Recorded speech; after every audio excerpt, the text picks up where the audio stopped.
The purpose of this podcast is simple.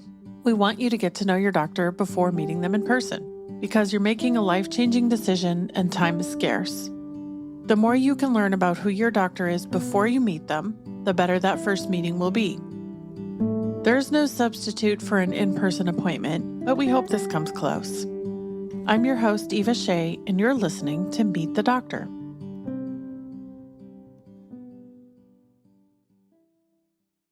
Welcome back to Meet the Doctor. My name's Eva Shea, and my guest this morning is Dr. James Koehler. He's a cosmetic surgeon practicing in Fairhope, Alabama. So my first question is, where is Fairhope, Alabama? Well, it's right near the beach, right near the Gulf Coast. So a lot of people don't even know that Alabama has a coastal region right along the Gulf. And Fairhope is probably 45-minute drive north of the Gulf Coast. So, and it's right across the bay from Mobile, Alabama. So, can you see water from your office? No, you can't see the water, but it's pretty close. Like you can smell it? Almost, yes. How did you come to be in Fairhope, Alabama? That's not like a destination where doctors say, I'm going to set up shop in. Yeah. Well, I mean, it's kind of there's a longer story, but I did my medical school and residency at the University of Alabama in Birmingham. So my wife's family is all here. My family's all here in Alabama. So we did have ties here, but not in Fairhope. And when I was in Oklahoma practicing and finally made a decision that I wanted to kind of do my own thing, opportunity came available in Fairhope, and this practice became available, and it was something that I could walk into and take over, and brought us closer to family and then also the beach. So, it was a pretty attractive move for us. I've known you, I was trying to figure out how long, and it's almost 20 years.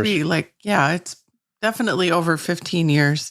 Yeah, it's over 15 years. I'd say, at least 15 years. Going from where you were in Oklahoma to Fairhope, now looking back on it, it just sounds like it was this fun, easy thing that you did. But it was actually a pretty big risk, wasn't it? Yeah, I mean, it was hard because I'd been in Oklahoma for 10 years, and you build up a reputation in an area. You've got patients that are referring their friends, and to get up and move to a completely different geographic location that's not even close is like starting over. Fortunately, with the internet, it's not completely like starting over. I mean, you've got an online reputation and all that sort of thing. So you kind of bring some of that with you. But yeah, it was taking over a practice, and the surgeon that I was taking the practice from, he got injured and he was disabled. And so there was a period of time where he was trying to keep the practice up and going, but he wasn't doing surgery. And, the longer that continued, the more the word on the street was, oh, that practice is closed. And so anyhow, sharks in the water. Yeah, it was just kind of it took a little while to get things to take off. And so it wasn't an easy go, but definitely been rewarding in the long run. So now, did you inherit a team when you took the practice over? And are some of those people still there with you? Yeah, I inherited a team of people, and actually a lot of them are still here, and it's been a ride, and they've been a part of that. So it's been fun. It's exciting. It's nice for your patients too, that there's some continuity from before and after too. And I suspect that they have their own relationships with people. Oh yeah. So Dr. Staggers, who's the plastic surgeon I got the practice from, his patient coordinator, Denva, she had been with him since, I guess, probably about 2002, maybe. So 2001. And she's still here with the practice. And so, I'm operating on some of the patients that he operated on, 15 years ago. And they come in the office and they're like, oh, Denva, she's still here. And so, that familiarity has been nice. And for her, it's been it was a bit of a not a difficult transition, but, it's a new doctor. But fortunately, he and I have a lot of the same philosophies on how to treat patients. And so it's been actually a really, I think, a good transition. So does Denva feel like family member now? Oh, yeah. She's like my sister. Yeah, that's awesome. Being an early adopter is not something that everyone is comfortable doing, but sometimes we're forced to be. And I was thinking about you this morning because I was remembering how I told you you needed to get on Facebook and start talking to patients there. Yeah. And I had to actually convince you, is the way I remember it. Like, I promise it's going to work and you have to trust me. And I wonder Yeah. if you remember that the same way I do. Oh, yeah, absolutely. That was actually probably around 2008 when things kind of got a little bit slow from an economy standpoint. Yeah. And from a marketing perspective, I mean, I was trying to figure out ways that I could grow my practice that weren't going to be super expensive. And anyhow, yeah, I turned to Facebook, and I definitely was an early adopter when it came to social media. I mean, I look back on it now, and I'm like, nobody was doing it, and I just invited my existing patients to join me on Facebook, and then we started chatting and started sharing stuff, and almost got banned from Facebook a few times for putting up some pictures. And, I mean, I look back now, I'm like, man, that picture was, now you'd see that all over social media. But back then, I mean, it was like, oh, you can't put that up there. I mean, there wasn't even nudity. So, but anyhow, yeah, I remember it was a good thing. It definitely, grew some awareness of where I was and what we were about. And, it was fun. Do you think you're the kind of person who is unafraid to try new things? Is that generally how you operate? Yeah, I'm definitely, I don't know, I would say I'm an early adopter on a lot of things, but sometimes depending on the situation, I might hold off a little bit, but I'm certainly not one to kind of wait to the bitter end. But I'm always up for trying new things if they make sense. So when you kind of opened your doors in Alabama, do you remember feeling like the patients there or the community there was different in any way from where you had been in Oklahoma? Yes, but looking back on it now, I can't even describe why I had a little bit of that feeling. And maybe it's just because when you have an existing patient base, even though you're seeing new patients, you've got familiar faces that run through your practice. And when every patient that you meet is a new person that you've never met before, I mean, I don't know, maybe that was part of why it felt a little different. But yeah, I do remember kind of just feeling like it's different. Doesn't now, but it did right at first. So when someone comes to see you for a consult, what kind of experience can they expect from that first meeting with you? Well, I would say that, first of all, they're going to spend a fair bit of time with one of my patient coordinators, and they're going to get all the background information. So we really like to make sure that they have a clear understanding of what the whole process is.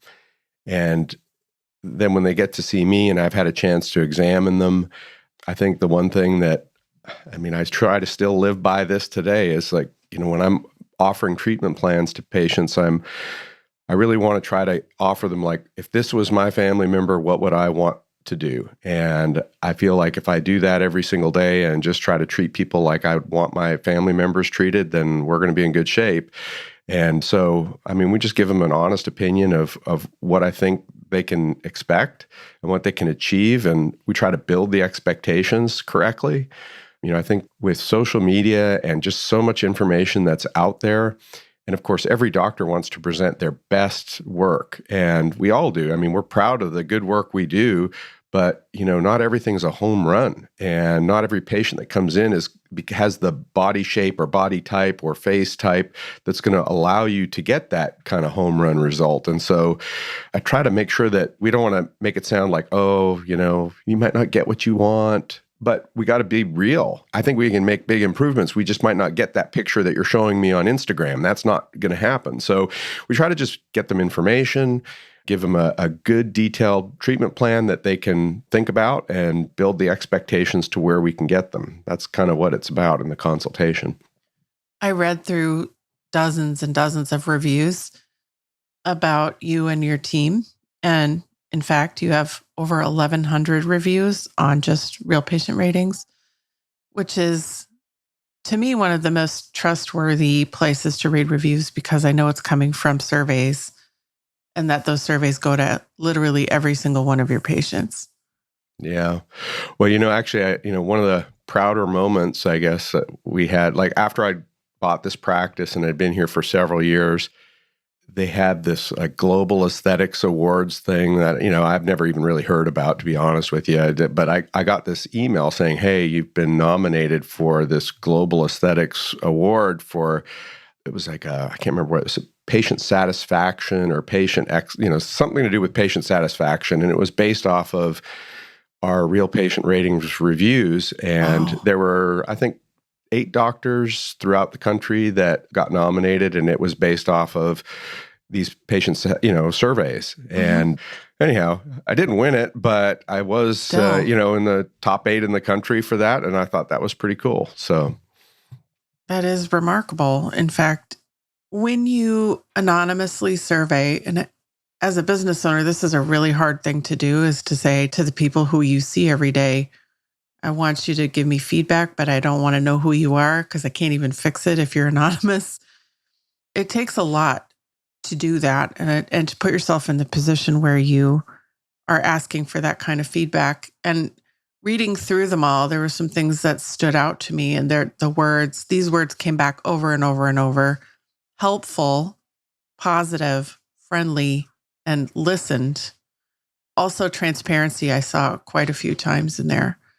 And I wonder if you are intentional about doing those things, or if that's just kind of how you are all functioning as a team right now. Is that the way that you just are as people?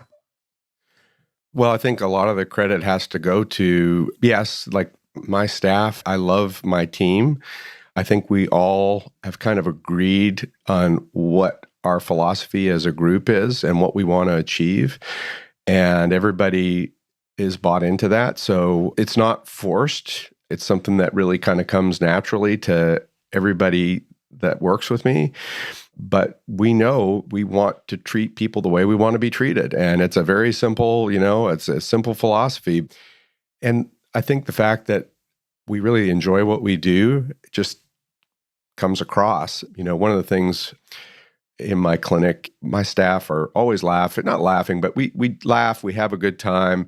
I think it just comes across to the patients like we enjoy what we're doing. And so again, I don't think it's anything forced. It's just the people. I'm curious if people have started to pick up on that from outside of the area, the local area that you're in. Are you seeing patients come from all over the place? Yeah, we do. And some people from quite a ways away. And I often wonder how they hear about us, but like we've had people from New York and LA and, other parts of the country. We do draw regionally here from people in the Southeast. So we get people from Florida and Mississippi and Louisiana, but sometimes we get people from a great distance. And sometimes it's, I have a family member here or something, they live in LA, but their parents live here or something like that. So we have had the opportunity to reach out a little more than our just local geographic area. And it's kind of it's a good, bad thing. I certainly love treating people from wherever they come from, but when people are a long distance away, it sometimes can be a challenge depending on what we're doing, managing things after surgery. If we do travel there, is it comfortable? Is there a nice place to stay? How do you take care of people who are on the road for surgery? Oh, well, there's plenty of hotels around here and it's nice. I mean, actually, like I said, you're actually close to the beach. So if a person really wanted to kind of go, okay, hey, I want to go there, I'm going to spend a week, 10 days and just recover, like you could get a place right on the beach and hang out there. So, but there's some really nice hotels in the area and it's easy to get to, not a difficult place to get to. I want to hear more about your training. And I know that your path has been a little bit different than there's many paths to get to being a great aesthetic surgeon. But I'm interested in yours in particular. And if you'll tell us kind of how you got here down that training road. Yeah. Well, my path is definitely different. I've actually had people over the years say, well, if you could do it over again, would you have done it differently? Like, would you have taken a different, more direct path? I'm like, actually, no, I don't think I would have. A lot of the things that I did along the way just made me the person that I am. So I really don't think I would change anything. But, originally I went to dental school. I thought I was going to be a dentist, and that really didn't happen. I ended up going from dental school, and I did maxillofacial surgery and did medical school at the University of Alabama in Birmingham. And then after I completed my maxillofacial training, I did a fellowship in facial+plastic+surgery, and that was at the University of Alabama in Birmingham. And then I stayed on faculty at UAB, and it was really at that point that I realized that I enjoyed doing the facial stuff, but also enjoyed the body work. And so I went to Oklahoma and did a fellowship in full+body+cosmetic+surgery. And after that, I stayed in Oklahoma and practiced. And I was there for 10 years just doing general full-body cosmetic surgery. And that's all that I do. I mean, I don't do, back in my training, when I was faculty, I did a lot of trauma, a lot of facial trauma. In fact, more than I'd care to remember, I was doing 2 weeks a month at a level 1 trauma center of facial trauma, and got more than my fair share of it. But now I take call at my local hospital, but it's not a level 1 trauma center. So it's not like what I used to do. What kinds of things do you see there? In my local hospital? Mm-hmm. Oh, dog bites, people falling out of at a nursing home, fall out of a bed and get a laceration or something like that. It's mostly little cuts and things. We're not getting gunshot wounds to the face and massive motor vehicle collisions. I mean, that stuff is going to the big centers. So, do you still do any face surgery, like cosmetic face? Oh, yeah. I do. In fact, I love doing facelifts. I actually have been for the past, probably 10 years, faculty for a course in St. Louis at St. Louis University Practical Anatomy with Mike Nyack. He hosts a course. It's an advanced facial rejuvenation course. And yeah, I've been fortunate enough to be faculty for that for the past 10 years. So yeah, I love doing facial stuff. It's not that I ever didn't like the facial stuff. It's just, I like the variety, and I enjoy doing a little bit of everything, all things aesthetic. I feel like if you, in your training, learned how to take someone's face apart and put it back together after an accident, that a facelift is probably within your skill set at that point. Oh, yeah. Well, yeah, some of the messes that we would see with the trauma, it's really kind of what got my interest in the cosmetic part, because you'd have these people that were, some of the injuries were more minor, but it's a broken nose, it's whatever. And then, you come and see them post-operatively after they've healed, and they're like, yeah, my nose is better, but it's not the same. I got this little bump, or I've got this, or some of that stuff was pre-existing, but now they're more aware of it since they had an accident. And so they're like, can you fix my nose and make it look pretty or whatever? And so, that's sort of where a lot of this comes from, doing revision trauma work, which is more aesthetic in nature. It wasn't just about restoring the function and making them look normal. It was like sometimes enhancing things and trying to even improve upon it. So, yeah.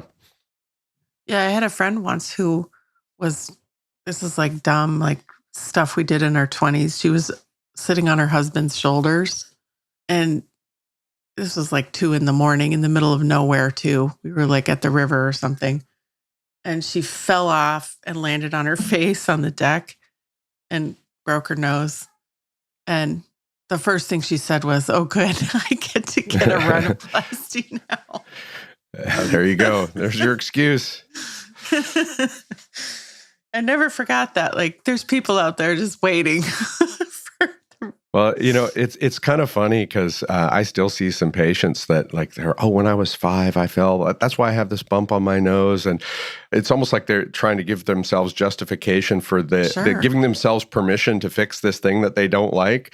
And I'm like, you don't have to explain that to me. You don't have to tell me you fell. It's fine. If you want to fix that bump, we can fix it. It doesn't matter. So, yeah, that's an interesting point, because there's that cosmetic justification. Like, am I being selfish by wanting to change something about myself, whether it's your nose or something else? But then also feeling okay about spending that amount of money on yourself?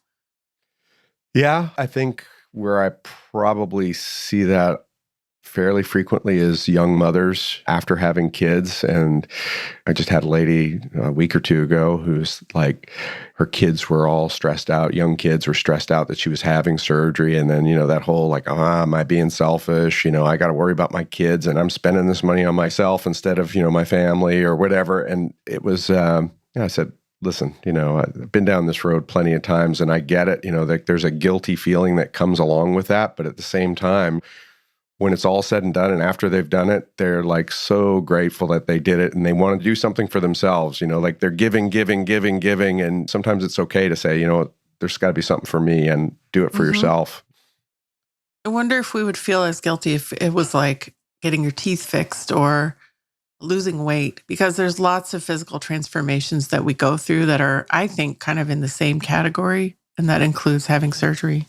Oh, yeah. Well, I always joke around with people. I'm like, you know what? Nowadays, every kid gets braces, right? I mean, they all get braces. Now, we know that they're all able to chew.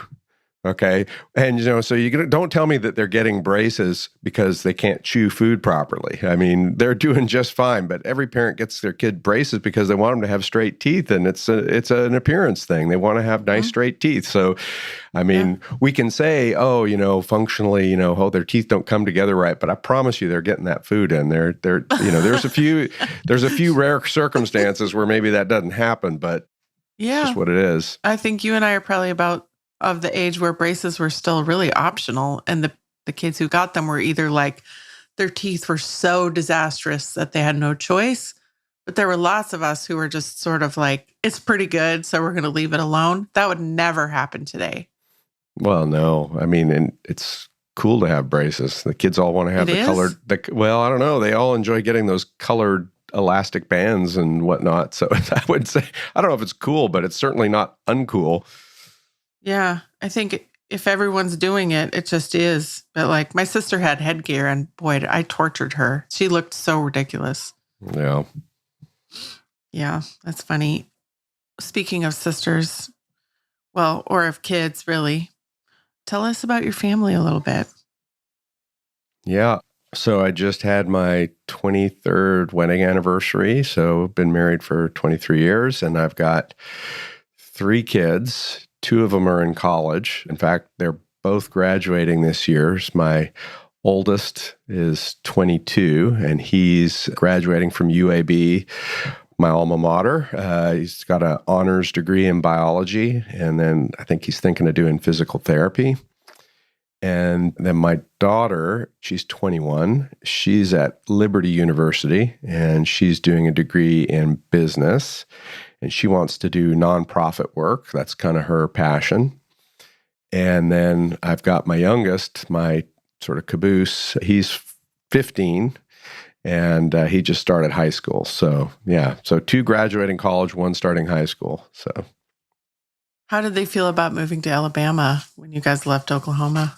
Oh, yeah, I'll never forget. The youngest one, he didn't know what was going on, but he was too young. But the older 2, I remember sitting them down on the couch and telling them that we're moving to Alabama. And yeah, it was tough for them. It's a tough age. I mean, I'm thinking it was 10 years ago, so they were like 12, 11 years old. I don't know that there's a really good time. I think it was better than them being in high school. I think it would have been a lot harder if they were in high school doing that. But anyhow, yeah, it was a difficult move, but kids are pretty resilient. It doesn't take them too long and they find new friends and they're back at it. What do you like to do outside the office? I know you told me that you work a ton and there's not a lot of free time. So I try to work out. I go to the gym 3 days a week. So that's part of my evening activities. On Monday, Wednesday, Friday, I try to hit the gym after work. When I first got the practice going, I didn't even have time to even think about working out. It was just a lot of stuff going on. And yeah, you realize at some point you got to take time for yourself, for your own mental health. And going to the gym for me has been awesome. I mean, I enjoy it. I get to blow off some steam and, I feel good at the end of it. So I do enjoy doing that. Other than that, I mean, it's my youngest son plays lacrosse. Well, actually, both of my boys played lacrosse, but my youngest is the one that's playing right now. And so, well, we haven't started fall lacrosse yet, but anyhow, he travels because we just don't have a lot of teams locally. So every weekend we're going somewhere for lacrosse. So it's Mississippi, Louisiana, Florida, going somewhere to. Yeah, you tell his coaches if they want a spring break trip to Austin, we'll hook it up. We got him. Oh, I'll let him know. Get him for sure. all the games in Austin. Yeah, he just went to the Navy lacrosse camp, which he enjoyed that a lot. I mean, he got to stay in the dorm, and then it was like a 3-4 day camp. So it was exciting. My oldest son, he went to the Duke lacrosse camp. So I don't know, they both got to go to places where lacrosse is pretty important part of the programs there. So, yeah, best game on earth. Won't get any arguing from me on that. It's fun. If someone's listening today and they want to come see you, where's the best place to learn more about your practice? And well, I mean, obviously you can go to our website, which, you can see a lot of examples of my work there, before and after pictures, but there's information about any procedures as well. So website's always a good place. So it's easternshorecosmeticsurgery.com. You can go to our social media on Instagram or Facebook, or, I mean, you can call the office, 251-929-7850, and you can speak to our front desk people, and they can certainly, if you're interested in consultations, they can set you up with our patient coordinators. And you're about to start a podcast of your own? Yes, about to start my own podcast. It does not have a name yet, but when it does, we will add it to the show notes for this episode and make it easy to find. I think I might have to do a social media poll, a contest. Oh, yeah. That might work. I like this. We'll put the title options up and see what the audience thinks. Sounds good. Thank you, Dr. Koehler. All right. Thank you. If you're considering making an appointment or are on your way to meet this doctor, be sure to let them know you heard them on the Meet the Doctor podcast. Check the show notes for links, including the doctor's website and Instagram, to learn more. Are you a doctor or do you know a doctor who'd like to be on the Meet the Doctor podcast? Book your free recording session at meetthedoctorpodcast.com. Meet the Doctor is made with love in Austin, Texas, and is a production of The Axis, TheAxis.io.